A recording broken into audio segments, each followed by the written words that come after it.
Gracias, Señor, en esta tarde por este privilegio que nos das de poder reunirnos, de adorar y glorificar tu nombre, Señor. Pedimos que tú nos ministres y nos hables en esta tarde, Señor, a través de tu preciosa y bendita palabra, Señor.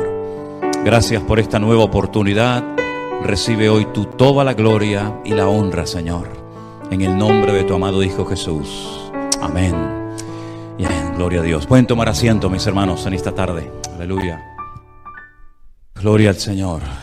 ¿Cuántos están contentos de estar aquí esta tarde? Amén. Gloria al Señor. Qué bueno. Me alegro mucho, hermanos.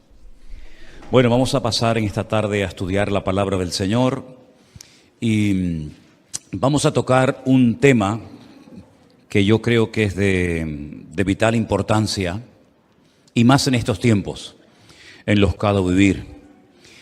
Todas las cartas que van dirigidas a iglesias en el Nuevo Testamento, y ya son unas cuantas, ¿verdad? Carta de Pablo a los Corintios, a los Romanos, a los Efesios, a los Filipenses, luego los 7 mensajes que tenemos en el libro de Apocalipsis, a las famosas 7 iglesias, ¿verdad? De todas y de cada una de estas iglesias, estos mensajes que reciben, podemos aprender muchas cosas. No es que en todas las iglesias locales del mundo ocurran todos los problemas que se mencionan en dichas epístolas, pero cuando hay situaciones en las que no sabemos tal vez cómo actuar, cómo deberíamos de comportarnos ante una circunstancia concreta, pues podemos ir al Nuevo Testamento y ver qué consejos, qué mandamientos, qué instrucciones nos da el Señor y aprender para saber cómo comportarnos en todo momento. Hay una iglesia en el Nuevo Testamento, que es la iglesia de Corinto, que por distintos motivos y circunstancias siempre fue una iglesia con muchos problemas, con muchas divisiones internas.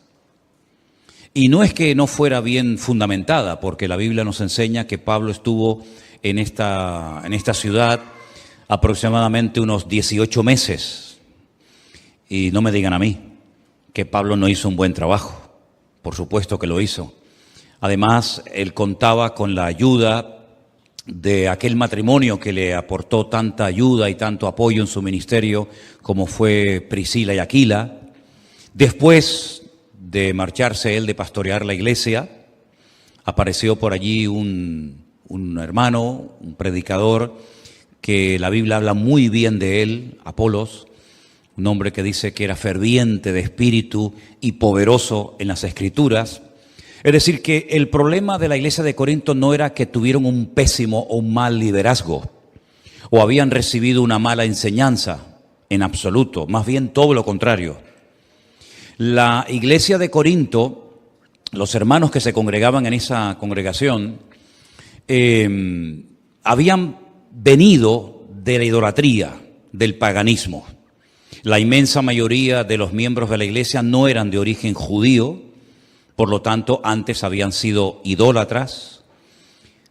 Había hermanas en la congregación que antes de convertirse habían ejercido lo que se llamaba la prostitución sagrada.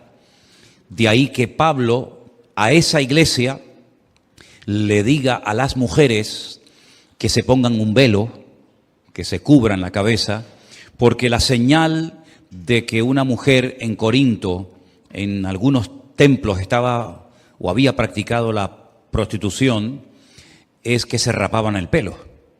Entonces, cuando estas mujeres se convertían al Señor, pues lógicamente, simplemente mirándolas, todo el mundo podía saber cuál había sido su pasado, y para no avergonzarlas y para que nadie le tuviera por qué recordar lo que estas mujeres habían practicado, Pablo le dice solamente a la iglesia de Corinto, no se lo dice a todas las mujeres de todas las iglesias de la época, sino solamente a esa iglesia, por lo que les estoy contando, que hasta que les crezca el cabello, hasta que tengan el pelo, pues se cubran, se pongan un velo, y así de esa manera pues nadie se tiene por qué estar fijando ni recordándole a nadie su pasado. Dice, pero una vez que le haya crecido el cabello, el pelo, pues la Biblia dice que en lugar de velo a la mujer se le dio el pelo, Por lo tanto, ya no tenían necesidad de cubrirse. Todo lo que salga de ese contexto, pues no tiene ningún sentido, ¿no? Y menos hoy en día. Pero aparte de este tema, había muchos problemas en la iglesia local de Corinto.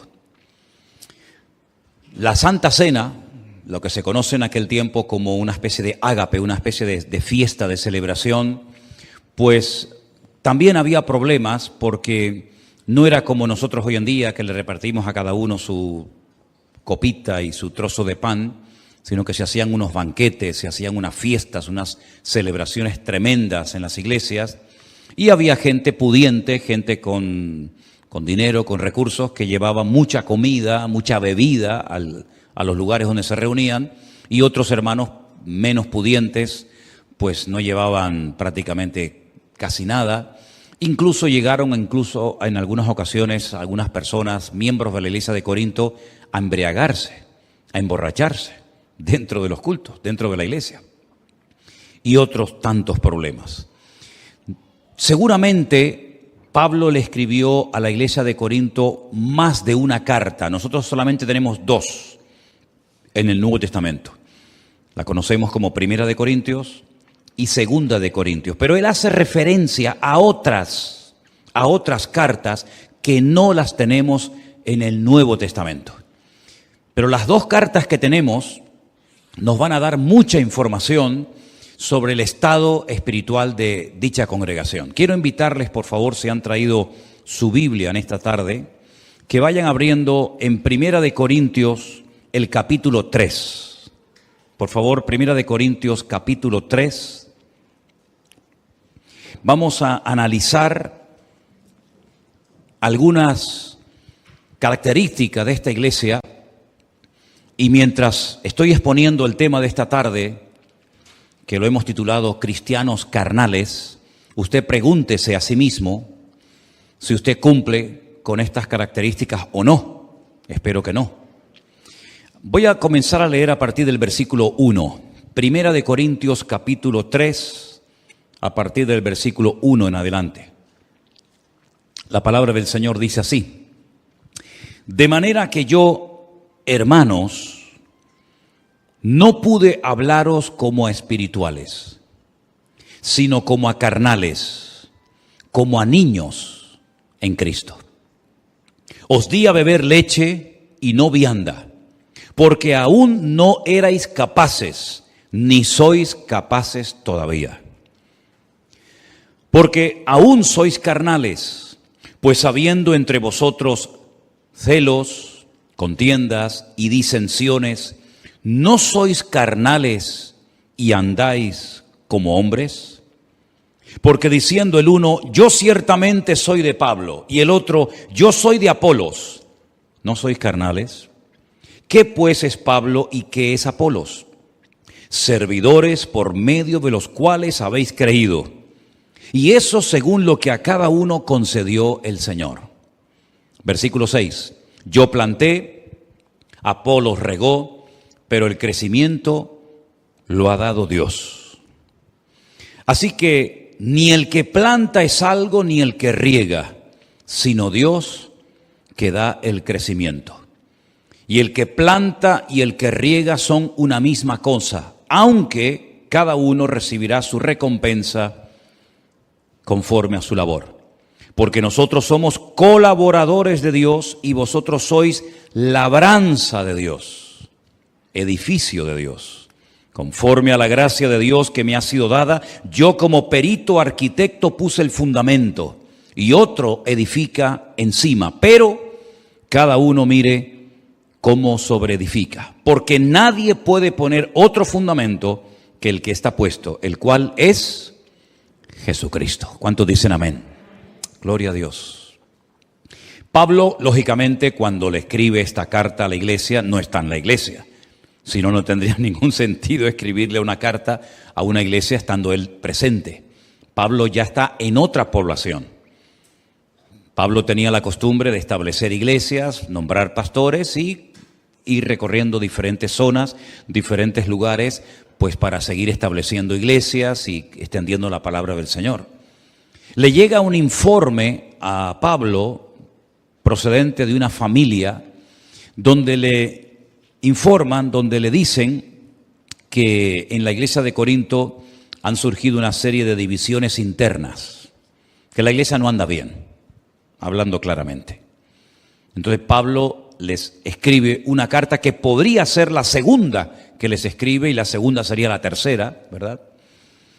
Y una de las cosas que el apóstol Pablo destaca en este mensaje del capítulo 3 es que él está hablando a creyentes. En el versículo 1, cuando dice, de manera que yo, hermanos, esa expresión, esa palabra hermanos, Pablo la utiliza única y exclusivamente para hablarle a creyentes.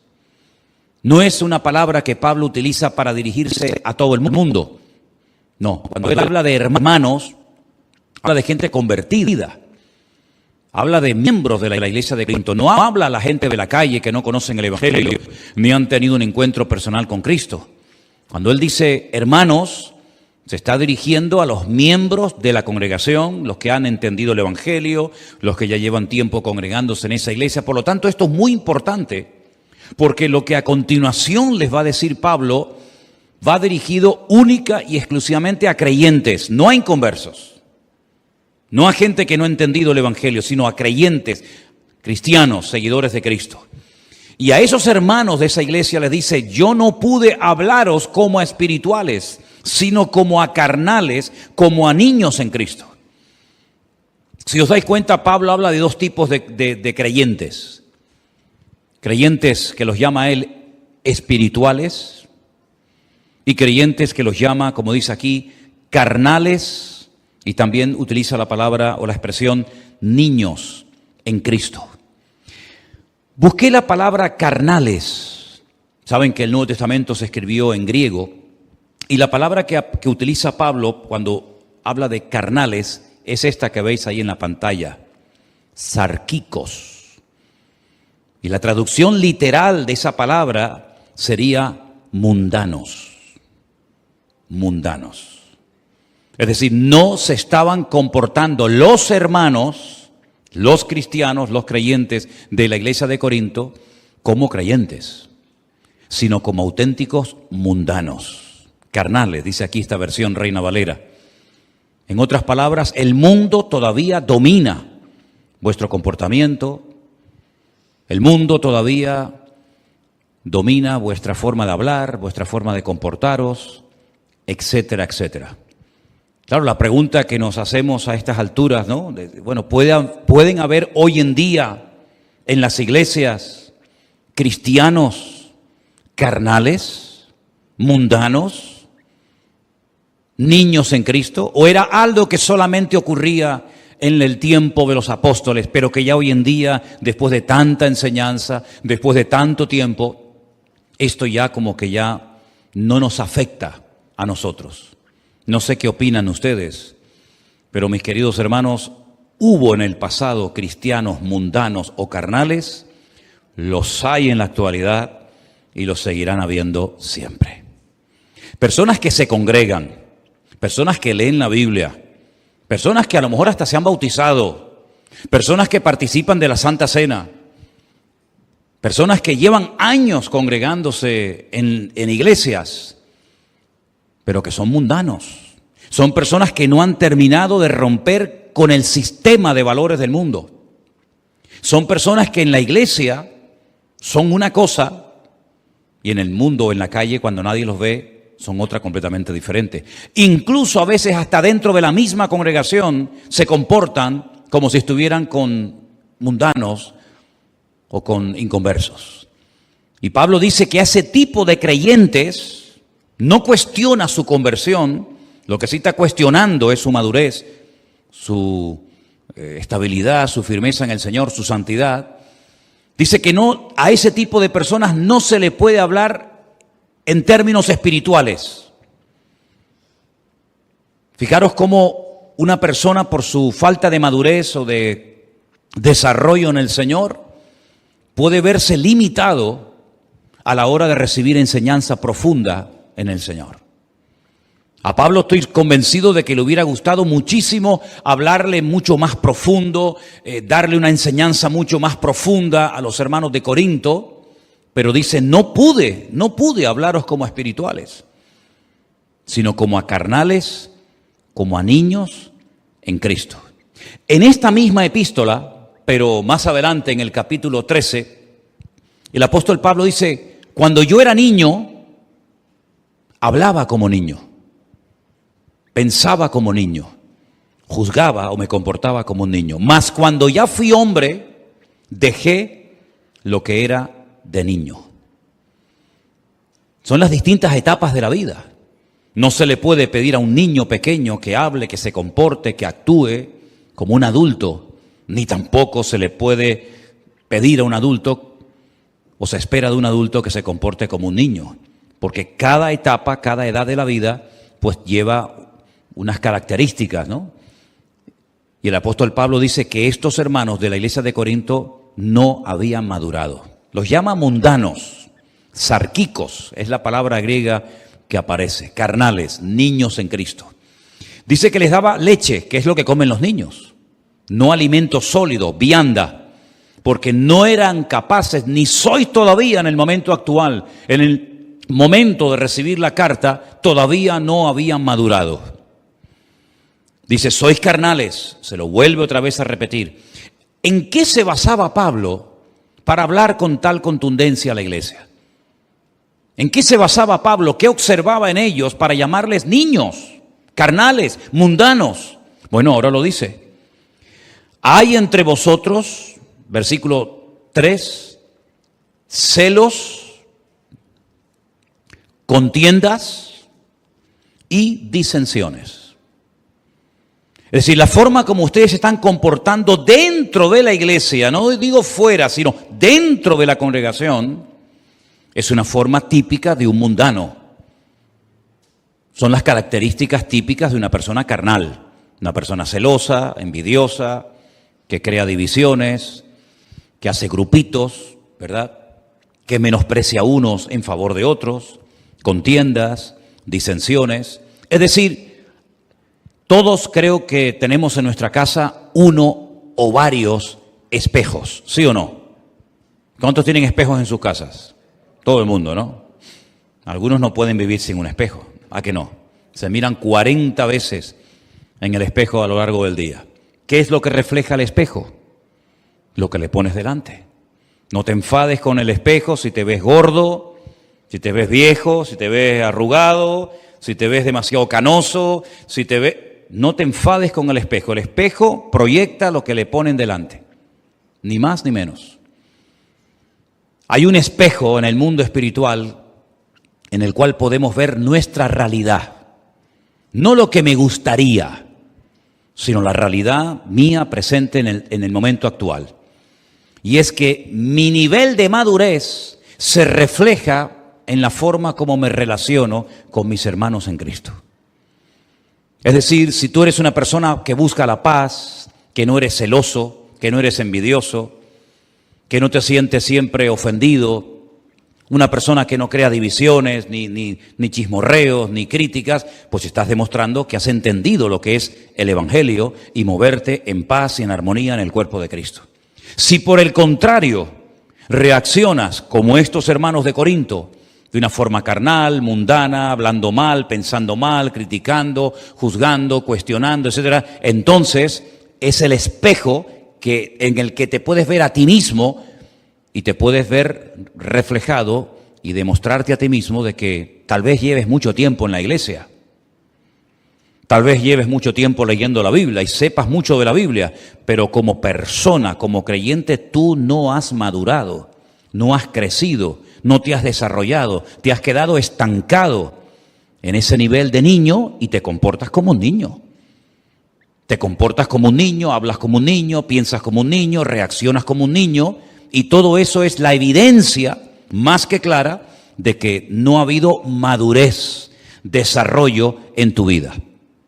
Hay otra carta muy bonita y muy interesante que seguramente ustedes la han leído en otras ocasiones, que es la carta a los Hebreos. Conocéis la carta a Hebreos, ¿verdad? No se sabe exactamente quién la escribió, hay muchas opiniones, eso es lo de menos. Pero hay una parte en esa carta en la que el autor dice, debiendo ser ya maestros, Un maestro es una persona que enseña. Un maestro es una persona que tiene algo que compartir y enseñar a los demás. Dice, debiendo ser ya maestros después de tanto tiempo, todavía tenéis necesidad de leche y no de alimento sólido, porque sois inexpertos en la palabra de Dios. Fijaros que no solamente era un problema de los corintios, era también un problema de los gálatas, y un problema de los tesalonicenses, y un problema de los romanos, y un problema que ha habido siempre a lo largo de la historia. Iglesias, creyentes que no crecen, que se quedan raquíticos, anoréxicos, espiritualmente hablando, y que pasa el tiempo, pero están siempre igual o peor. Y esta es la triste realidad de la iglesia de Corinto. Pablo no la oculta. Pablo no dice, bueno, hermanos, no pasa nada. No. Pablo los confronta y Pablo les dice, no les puedo hablar como espirituales, no les puedo dar vianda, sino leche, porque sois mundanos, porque sois carnales, hay divisiones, hay celos, hay envidias entre vosotros. Y pone un ejemplo no de otra iglesia, un ejemplo de lo que estaba pasando allí. Y dice, yo soy de Pablo, otro dice yo soy de Apolos, ¿verdad? No sois carnales y actuáis como niños. Y Pablo dice, nosotros, los predicadores, los pastores que hemos estado ministrando en esa iglesia, dice, nosotros somos servidores por medio de los cuales habéis creído. Y eso según lo que a cada uno concedió el Señor. Más adelante en el versículo 9 dice, nosotros somos colaboradores de Dios y vosotros sois labranza de Dios, edificio de Dios, colaboradores, servidores, instrumentos al fin y al cabo, y ellos lo que estaban haciendo es seguir al instrumento en vez de seguir al Dios que usaba el instrumento. Es como si terminamos adorando, no sé, el martillo, el destornillador o cualquier otra herramienta y no nos damos cuenta de que detrás de ese instrumento, detrás de esa herramienta, hay una mano, hay una persona con nombre, con apellido. Exactamente igual ocurre en la obra de Dios. Dios puede utilizar mucho a un hombre, Dios puede utilizar mucho a una persona a la hora de predicar, a la hora de enseñar, a la hora de fundar una iglesia, a la hora de hacer muchas cosas, pero detrás de ese instrumento, detrás de esa persona de carne y hueso está el Señor, que es al que tenemos que seguir, honrar y adorar, y no al instrumento que Dios está utilizando. Amén, hermanos. Yo he hecho una pequeña lista de 10 características de los cristianos carnales, de los niños en Cristo. Vamos a ir punto por punto analizando cada uno de ellos, y mientras hablamos de cada uno de estos puntos, pregúntate a sí mismo si te sientes identificado o no con lo que voy a compartir. Característica número 1 de los cristianos carnales poco desarrollados o nada desarrollados en Cristo.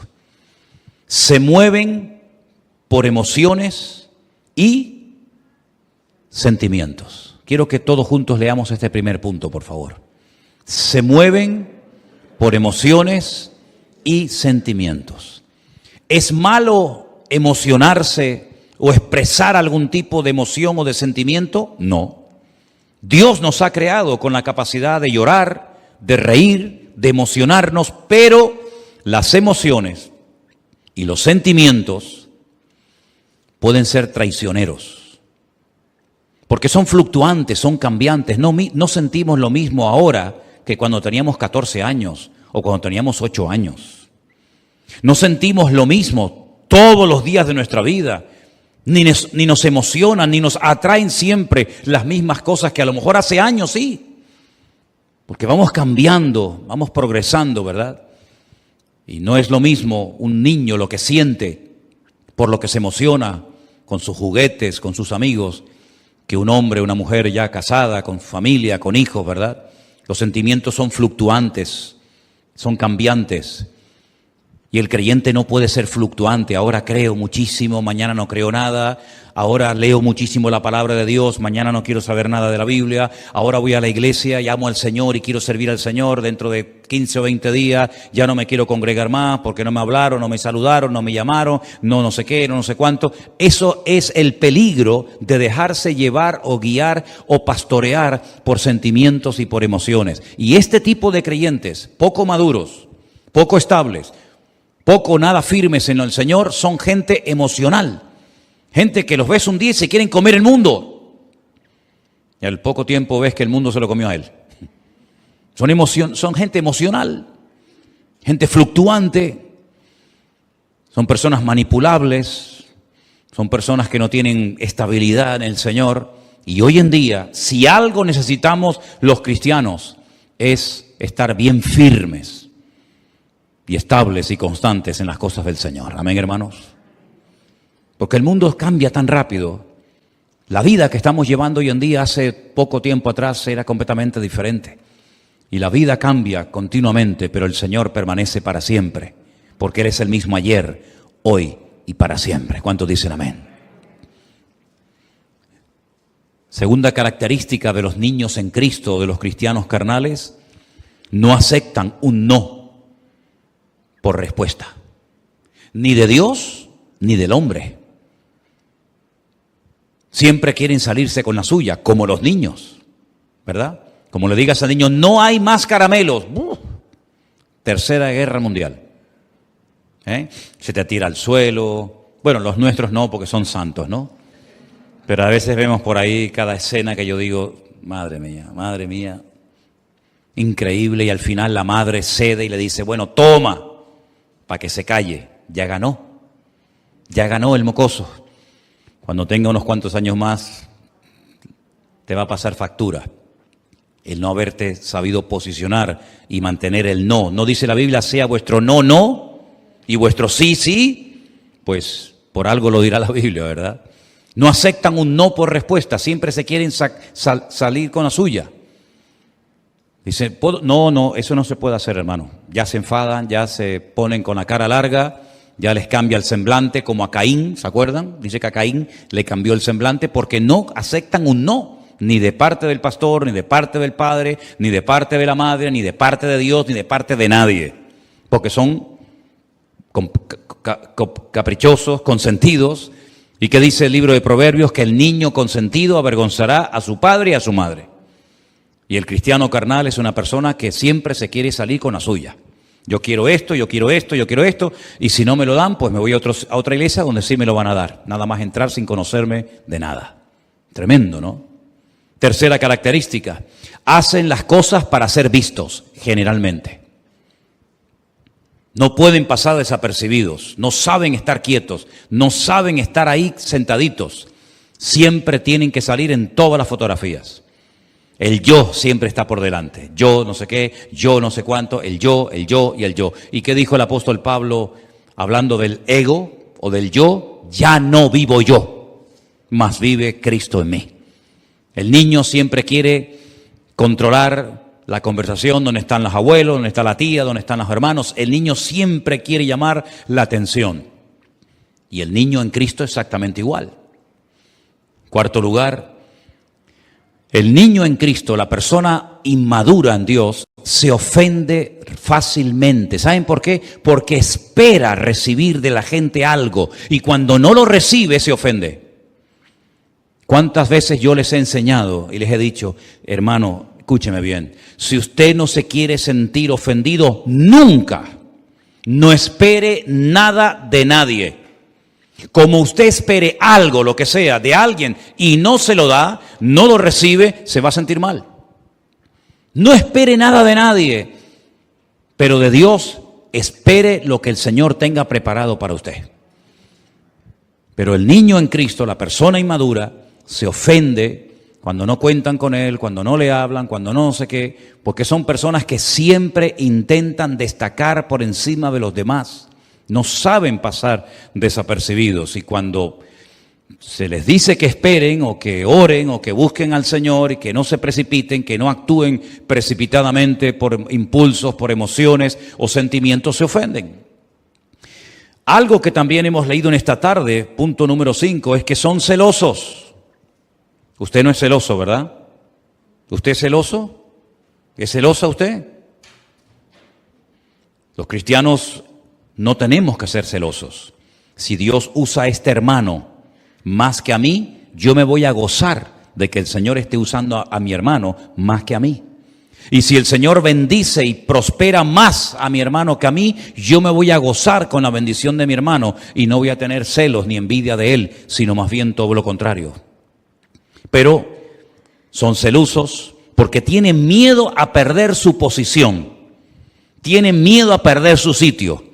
Uy, y si viene alguien que canta mejor que yo, y si viene alguien que toca mejor que yo, y si viene otra persona que lleva menos tiempo que yo en la iglesia o en la escuela dominical o en el culto de jóvenes o donde sea, y resulta que me quita el puesto, como si en la iglesia tuviéramos puestos.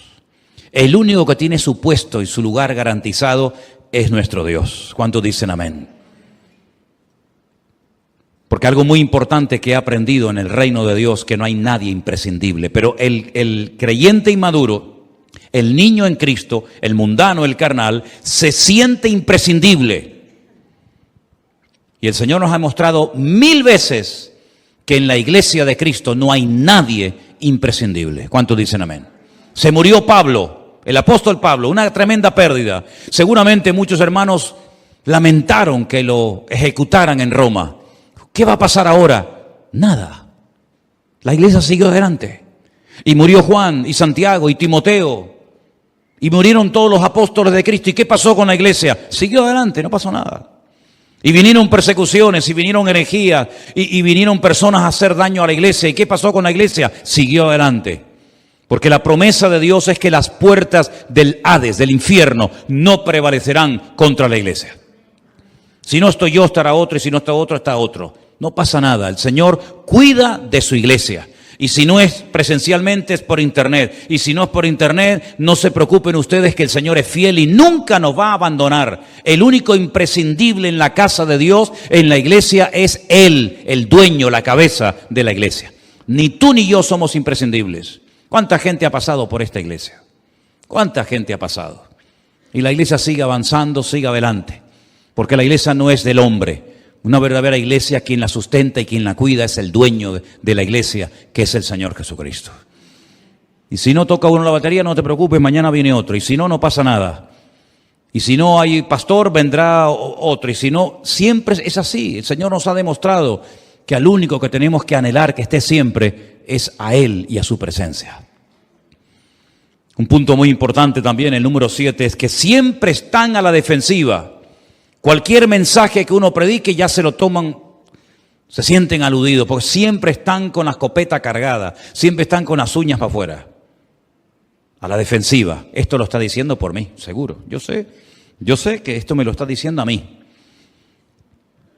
Gracias al Señor, con 60 años que voy a cumplir dentro de poco tiempo, nunca he necesitado de un micrófono para decirle a una persona en su propia cara lo que he sentido de parte de Dios decirle.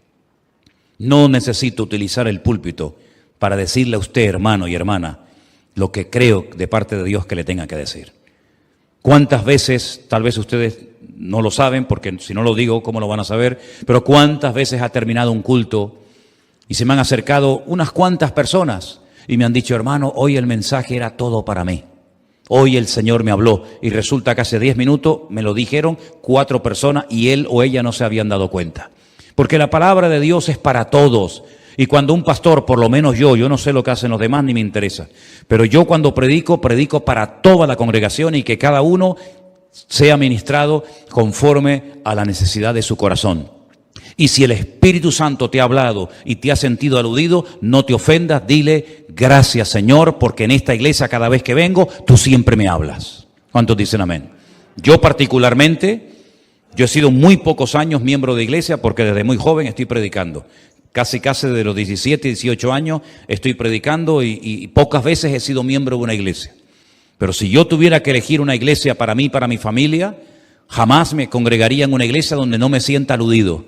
Jamás me sentaría en una iglesia donde me sienta siempre cómodo predique de lo que predique el pastor, hable de lo que hable el pastor, el mensaje siempre me pasa por encima de la cabeza. Yo no me congregaría en una iglesia así, porque yo no vendría a una iglesia para que me pasen la mano. Yo no vengo a una iglesia para que me digan qué guapo y qué bonito que soy. Yo vengo a una iglesia para que mi Dios me confronte y me saque la basura que llevo dentro y pode las ramas secas y trate con mi vida y me cambie. Porque la iglesia es el taller de Dios. Es el lugar donde el Señor pone el dedo en la llaga y nos hace ver cosas que a lo mejor nunca en la vida fuimos conscientes de que ese pecado, esa actitud, esa mala costumbre, esa mala palabra, la llevo arrastrando toda mi vida y no me he dado cuenta hasta el día de ayer que el pastor predicó de ese tema. ¿Qué te parece? ¿A quién le ha pasado eso alguna vez? Venir a la iglesia y escuchar una palabra y decir, pero si este soy yo, el Señor me está hablando a mí. Eso me pasó a mí las primeras veces cuando yo me congregaba, recién convertido. Miraba a los lados, créame, literalmente lo digo, no exagero. Miraba a la derecha, miraba a la izquierda, miraba detrás. Pensaba que estaba yo solo en la iglesia porque todo lo que predicaba aquel hombre me sentía yo aludido y me estaba hablando a mí. Pero no era él, era el Señor a través de él que me estaba hablando a mi vida. ¿Cuántos dicen amén? Y esa es la señal de una iglesia donde está el Espíritu de Dios. Hermanos, no me digan a mí, si el Señor Jesucristo, con todo mi respeto, voy a poner este ejemplo, entrara ahora mismo por el pasillo de esta congregación y subiera a este púlpito, lógicamente yo me sentaría, faltaría más. Y Él cogiera el micrófono en la mano, aunque yo creo que no le haría ninguna falta. Pero si el Señor Jesucristo se subiera en esta tarde a esta plataforma y nos mirara a cada uno de nosotros a la cara, ¿no tendría nada que decirnos? ¿Sí o no? Vamos, yo estoy ahí sentado y me mira así el Señor Jesucristo y yo, no quiero decir nada feo, pero vamos, tráigame tierra, porque solamente una mirada de Cristo se le dirigió a Pedro, no le dijo ni mu, y Pedro dice salió y lloró amargamente. ¿Se acuerdan? Dice, se le quedó mirando y ya con la mirada te lo he dicho todo, como antaño, ya hoy en día eso no existe, los chicos no entienden, pero antiguamente cuando estabas en una casa, en una reunión, y el viejo te hacía así y te transmitía telepáticamente un mensaje, te estaba diciendo, o te portas bien, o cuando llegue a casa te voy a dar una paliza que te vas a acordar toda tu vida. Todo eso te lo decía con la mirada. ¿Sí o no? Hoy en día le mira, le remira, nada, eso no sirve de nada. Está en otra frecuencia. Pero en aquella época una mirada del viejo te ponía firme, amigo. Imagínense si el Señor subiera esta tarde a esta plataforma y se te queda mirando, sin decirte nada, te lo está diciendo todo, querido. ¿Sí o no? Pues eso tiene que ser una iglesia.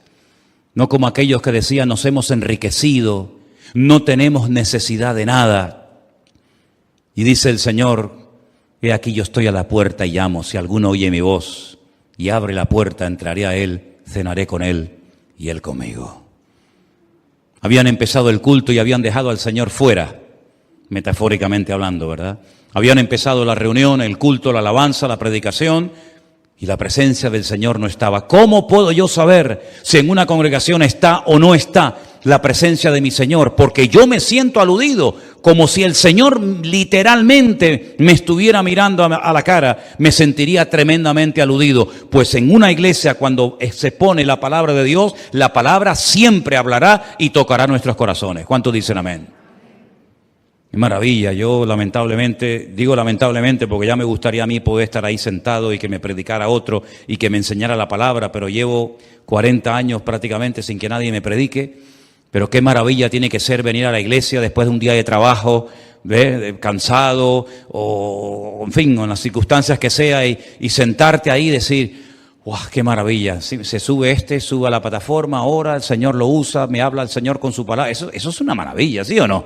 A mí para que me hable el Señor tengo yo que orar, tengo que estudiar, tengo que leer la Biblia. Ustedes vienen a la iglesia sin Biblia, pantalón corto, pantalón largo, con camisa larga, camisa corta, como sea, me siento ahí y Dios me habla. Eso es una bendición tremenda. ¿Lo valoran ustedes, sí o no? Es un privilegio maravilloso. No están dispuestos a cambiar. Uy, este punto para escribirlo lo pensé 30 veces. Porque algunos de ustedes dirán, pero hermano, ¿usted cree sinceramente que hay hoy en día gente en las iglesias que no quieren cambiar? ¿Me dejan que les diga un secreto ahora que no nos ve ni nos escucha nadie? Así de gente. Así de gente. Hay mucha gente en las iglesias que no quieren cambiar. No sé a lo que vienen, pero a cambiar no. No quieren cambiar. ¿Y saben lo que me costó años aprender? Lo aprendí, Pero ¿saben lo que me costó años tener que decir? Señor, es verdad, tienes razón, que hay gente que no quieren cambiar, aunque se congreguen en esta o en cualquier otra congregación. Hay gente que no quieren cambiar. Te dice, yo he sido así toda mi vida, hermano. En mi familia éramos así. Y es como un estigma, ¿no? Es como decir, yo soy así y no puedo comportarme de otra manera. ¿Se acuerdan ustedes cuando un día unos discípulos del Señor Jesucristo se le acercaron al maestro y le dijeron, Señor, tenemos que contarte una cosa, como si él no lo supiera?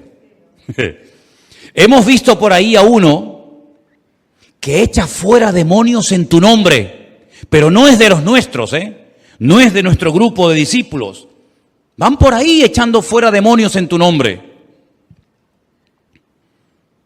¿Quieres que oremos para que caiga fuego del cielo y los destruya? ¿Pero qué estás diciendo? ¿Estás loco? Y el Señor dijo, hijos del trueno, ¿qué estáis diciendo? ¿Sabes quién dijo ese comentario? ¿Sabes quién le hizo ese comentario, ese chisme al Señor? Uno de ellos era Juan. Sí, Juan, ese que dice, amaos los unos a los otros, porque el que no ama no ha conocido a Dios. Ese que está todo el día hablando del amor en sus cartas, ese un día le dijo al Señor, si quieres oro para que caiga fuego del cielo y los queme a todos. Qué cambio, de llamarlos hijos del trueno a ser el discípulo amado, el más cerca del corazón y la vida del Señor. Un cambio completamente radical en su vida. Pedro, aquel que dijo, yo no le conozco, no sigas insistiendo, yo no sé quién es ese hombre, yo no quiero saber nada de ese hombre. Al final terminó diciendo, Señor, te amo, Señor, te amo, Señor, te amo, tú lo sabes todo, Señor, y terminó dando su vida como mártir por Cristo. Todos hemos tenido malas experiencias, todos hemos tenido malas etapas, todos hemos sido dominados por la carne, por el orgullo, por la soberbia, por tantas cosas de la vida. Y el que no lo quiera admitir se engaña a sí mismo. Pero gloria al Señor que en Cristo hay posibilidad de cambio. Que nuestro carácter puede ser domado y presentado a los pies de Cristo y no ser un esclavo de ese apellido que siempre ha sido así los hombres en mi casa, en mi familia, y no ser dominado por las pasiones y no ser dominado por mi carácter, sino ser dominado y controlado por el Espíritu Santo de Dios. Que es mansedumbre, fe, templanza, amor, paciencia. Contra tales cosas no hay ningún tipo de ley. ¿Qué ley le vas a poner al amor? No se amen tanto. Prohibido amarse tanto. Prohibido tener mucha paciencia. No se le puede poner fronteras al campo. No se le puede poner fronteras, ¿verdad?, al viento, ni al fruto del Espíritu de Dios. ¿Por qué? Porque la Biblia nos enseña que el que quiere cambiar, puede cambiar en el nombre del Señor. No es fácil, lleva tiempo, pero si queremos cambiar, Dios tratará con nuestra vida y nos cambiará. Pero los carnales, los que se acostumbran a ser cristianos mundanos, dominados por el mundo, por las pasiones del mundo, por las modas del mundo, por el estilo de vida del mundo, pues no quieren cambiar, porque si quisieran cambiar ya habrían cambiado. Número 9. Condenan a los demás para justificarse a sí mismos. ¿Conocen gente así? Esto se llama en psicología proyección. Esto es muy típico en los niños. Mira, precisamente en los niños. Estamos hablando de niños, ¿no? Estamos hablando de niños en Cristo. ¿Quién pintó la pared? A ver, ¿quién pintó la pared aquí? ¿Quién hizo ese dibujo? Y te dice el niño, yo no. ¿Quién fue? Él. Y vas a él y ¿quién fue? No, él. Les da miedo decir, fui yo pinté la pared. Proyectamos en el otro, ¿verdad? Por miedo a reconocer que fui yo el que pinté la pared, el que dije esto o hice aquello. Y el cristiano carnal, el niño en Cristo, es la persona que dice, hay peores en la iglesia que yo. ¿Conocen gente así? Bueno, fumar tampoco es tan grave. Criticar es peor que fumar. O fumar es... Digo fumar como puedo decir cualquier cosa. Parece que siempre el fumador es el peor pecador del mundo, ¿no? Y después está uno que critica y como no se ve. Pero hermanos, reconozcamos las cosas. Que no nos cueste reconocer, decir, sí, mira, yo lo hice, sí, perdona, fui yo, ¿qué quiere? Tengo este problema, estoy en un proceso de restauración del Señor, porque ¿quién en esta tarde no admite que estamos en proceso de restauración por el Señor? ¿No dice la Biblia en el libro de los Hechos que antes de que Él venga restaurará todas las cosas? Todos estamos en un proceso de restauración. Me acuerdo que hace años, cuando yo me convertí con los misioneros norteamericanos, traían de vez en cuando grupos de jóvenes. Claro, yo en aquellos tiempos era muy sarquicos. A ver, ponme sarquicos. ¿Qué era sarquicos? Mundano. Yo era muy sarquico, muy sarquico. Y claro, cuando venían aquellos grupos de americanos, las jóvenes que venían eran impresionantes. Impresionantes. Y claro, nosotros como éramos en aquella época muy sarquicos, queríamos ir a evangelizar siempre con las americanas que venían, ¿no? Aprendíamos 4 palabras en inglés para saber cómo comunicarnos. Pero ¿saben qué, mis queridos hermanos? En aquellos tiempos se nos decía, ustedes no pueden salir a evangelizar con las chicas que vienen de Estados Unidos. Y nos daba una rabia. No entendíamos por qué los pastores eran tan cerrados y nos prohibían a nosotros salir a evangelizar. ¿Evangelizar o evangeligar? Es una cosa completamente diferente, ¿no? Miren, hermanos, Dios quiere cambiarnos a todos y a cada uno de nosotros. Y aquellos jóvenes traían una especie de placa que de vez en cuando te hacían así, te la enseñaban. ¿Y saben lo que decía en aquella placa? Me quedó el recuerdo. Ten paciencia conmigo, estoy en proceso de restauración por el Señor. Y es que es verdad, hermanos, nuestra vida está constantemente cambiando. Dicen que cada 7 años, en cuanto a células y todo el organismo del cuerpo, dicen que cada 7 años tenemos un cuerpo nuevo. Pues no sé, algunos se lo habrán dado de segunda mano porque, ¿no? Si cada 7 años tenemos un cuerpo nuevo, no sé por qué hay algunas cosas que ya no funcionan como funcionaban antes, ¿no? Pero y espiritualmente hablando, dice la Biblia que por fuera nos vamos desgastando, pero el hombre interior se va renovando cada día a la imagen de Cristo. ¿Cuántos dicen amén? No condenamos a nadie, no justificamos nuestros pecados, censurando a los demás. ¿Se acuerdan ustedes la actitud del hermano del hijo pródigo? ¿Cuánto se ha hablado del hijo pródigo, Y qué poquito se habla del hermano del hijo pródigo. El hermano del hijo pródigo era un carnal. Era un envidioso, que en vez de alegrarse con el retorno al hogar de su hermano, se enfada y dice, ¿esta fiesta qué es? No, es que hay una fiesta porque tu hermano ha regresado y no quiere entrar a la fiesta, ni come ni deja comer. Así son los carnales.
¿Verdad? Están siempre enfadados con ellos, con el mundo, con todo el mundo está enfadado siempre el cristiano carnal. Todo está mal menos él. Y tiene que salir el padre afuera y decirle, pero hijo, entra, que tu hermano había muerto y ahora está vivo. Y le dice, este es tu hijo. ¿Cómo que este es tu hijo? ¿Qué forma de hablar es esa, hombre? Este es tu hijo, no, este es tu hermano. Que tú también eres hijo mío. Porque vivió siempre en esa amargura, en ese no querer cambiar, aunque era como esa mosquita muerta que no habla pero las mata callando, ¿no? Dice el refrán. No justificamos nuestros pecados condenándonos a otro y finalmente las personas que son niños en Cristo, fluctuantes, inmaduras, carnales, son inseguros, inconstantes y poco fiables. Porque hoy te dicen una cosa y mañana te dicen otra. Porque hoy quieren una cosa y mañana eso ya lo odian y quieren otra. Por el contrario, si quieres saber cómo es un cristiano maduro y espiritual, pon esta lista pero a lo contrario. Y te vas a dar cuenta de que eso es lo que el Señor anhela para todos y para cada uno de nosotros. Que maduremos. Como dice 1 Corintios capítulo 15, y quiero leerles este versículo un momentito. 1 Corintios capítulo 15, versículo 58. Si pueden, hagan un esfuerzo y apréndanse este versículo de memoria. Fue uno de los primeros que yo aprendí hace mucho tiempo atrás. Así que, hermanos míos, estad firmes y constantes, creciendo en la obra del Señor siempre, sabiendo que vuestro trabajo en el Señor no es en vano. Vamos a decirlo todos juntos, por favor. Así que, hermanos míos, estad firmes y constantes, creciendo en la obra del Señor siempre, sabiendo que vuestro trabajo en el Señor no es en vano. ¿Cuántos dicen amén? ¿Usted quiere ser un cristiano carnal, mundano, o quiere ser un cristiano maduro? Maduro, firme en el Señor. Pues le voy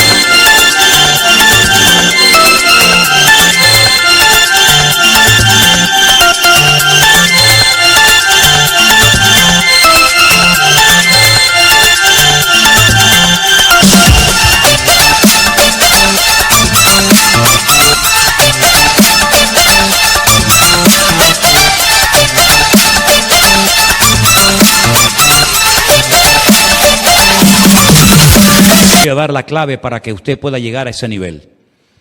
Así que, hermanos, os ruego por las misericordias de Dios que presentéis vuestros cuerpos en sacrificio vivo, santo, agradable a Dios, que es vuestro culto racional.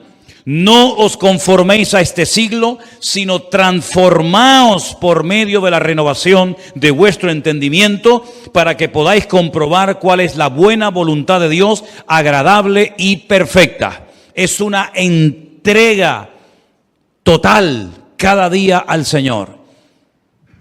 No llegar a un nivel de decir, bueno, ya me conformo, ya me acomodo, ya aquí me quedo estancado, satisfecho, sino cada día presento algo más al Señor. Hoy es una cosa, mañana será otra, pidiéndole al Señor que limpie, que cambie, que transforme mi mente, mi sala de máquinas, para que todo mi ser, espíritu, alma y cuerpo, y lógicamente también incluida la mente, ¿verdad?, pues esté al servicio del Señor y de su obra, y que mi naturaleza humana no me lleve al pecado, que mi naturaleza humana separada de Dios no me domine, no me controle, que es lo que la Biblia llama la carne, ¿verdad? Los que son de la carne, ¿en qué piensan? En las cosas de la carne. Y los que son del Espíritu, en las cosas del Espíritu. Y el ocuparse de la carne, que es muerte, pero el ocuparse del Espíritu es vida. Ese cambio, esos pasos para cambiar, soy yo el que los tengo que dar. Una cosa es venir a la iglesia y escuchar los estudios, las predicaciones y cantar al Señor. Todo eso está muy bien.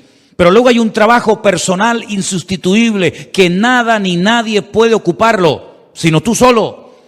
Tu mujer puede ser una mujer muy espiritual, o tú puedes ser como varón, un hombre muy espiritual, y a lo mejor tu esposa no, o tus hijos más que tú, o al contrario, pero es que el crecimiento es individual, no es colectivo. Una cosa es la iglesia, pero luego la iglesia está formada por mucha gente. Unos de un país, otros de otro país, de una cultura, de una edad, de otra edad, ¿verdad? De un trasfondo, de otro trasfondo. Por lo tanto, el crecimiento es individual. Y para poder crecer, uno tiene que anhelar querer crecer. Y tienes que poner la mirada única y exclusivamente en el Señor. Y correr con paciencia, no querer cambiar en 3 días, porque te estarías engañando a ti misma. Si quieres mañana ser la mujer más madura y espiritual de Canarias, eso no funciona así. Esto es un día y otro, y otro, y otro, y otro, con ganas, sin ganas, con lluvia, con sol, con dinero, sin dinero, sigo siendo un hijo de Dios. Amén. Cierra tus ojos ahí donde estás. Y vamos a pedirle al Señor que nunca, jamás nos comportemos como niños en Cristo, inmaduros, como carnales, sino que siempre el amar a Dios, obedecer al Señor y cumplir con su palabra sea la prioridad máxima en nuestra vida. Hay que anhelar crecer, hay que querer crecer y cambiar en el nombre del Señor. Y nuestra relación con los hermanos es el espejo que proyecta mi nivel de madurez en el día de hoy. Por eso queremos, Señor, como iglesia y también personalmente, pedirte, oh Señor, en esta tarde, que tú nos ayudes a crecer, a esforzarnos, a poner nuestra vida ante el altar tuyo como sacrificio vivo. Y te pedimos, oh Señor, en el nombre soberano y bendito de Jesús, cámbianos, renuévanos, transfórmanos, Señor. Y te damos gracias porque sabemos que en Cristo hay victoria, hay esperanza y hay la posibilidad de mejorar y de cambiar.